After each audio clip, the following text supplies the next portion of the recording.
a little bit about scalar weapons, and I want people to get this in their vocabulary.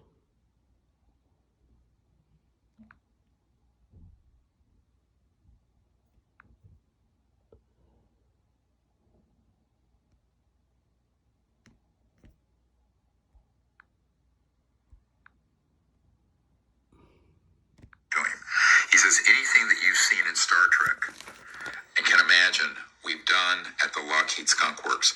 And he said, not at Area 51, but at the desert base, the underground facility. Let's get into the Disclosure Project. For 100 plus years, advanced technology has been seized, isolated, and hidden away. This has suppressed the advancement of technology and human progress. The Disclosure Project archives include government documents from the United States, Canada, Australia, Russia, and the UK, 145 top secret facilities and base maps, 755 now, witness accounts from military, corporate, and government sources, 121 UFO crash retrievals. Yep, that's all in our archive. What is some of the 145 top secret facilities that you know about? Well, everyone talks about Area 51. That's an old one. It's still operational. And particularly, S3, S4, Pahut Mesa, out in Groom Lake. Are these in the U.S.? Yeah, this is Nellis. Okay. That one. And that's operational, has been since the 50s. A more state-of-the-art one is actually in the Dugway Proving Grounds, which is in Utah. Is this the one that you disclosed at the conference? Yes. I'm going to put a picture up of it right now. And so that facility, there's something called the Avery Sector, Avery, where there are these assets. There's an extraterrestrial vehicle that was being studied there when one of our witnesses, I think he was there in 2009, when that object had been downed. They're downed by these electromagnetic pulse weapons because the ET craft are completely electromagnetic.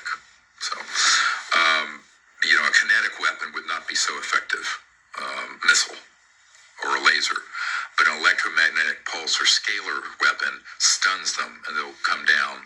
Sometimes they crash, sometimes they're intact. If they're intact, then you have the whole thing to study. And that's where this man was in a facility where they had an entire intact one. And then, there's a vast underground facility there. So they're downing these aircraft with basically a directed EMP weapon.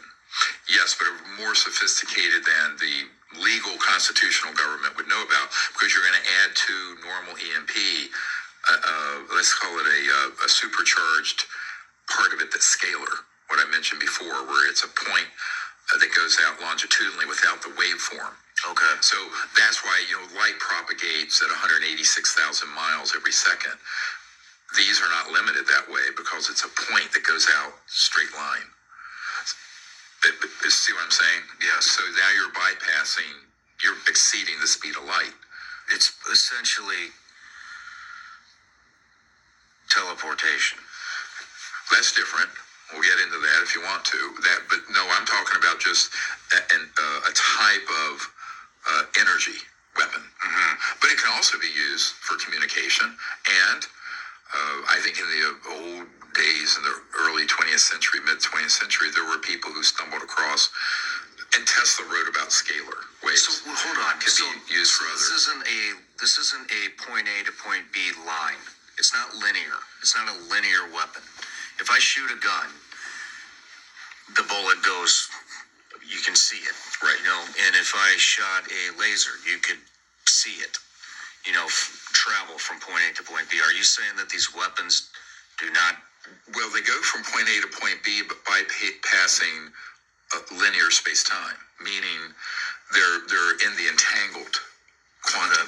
So quantum entanglement basically is where every point in space and time is connected through what's called quantum entanglement.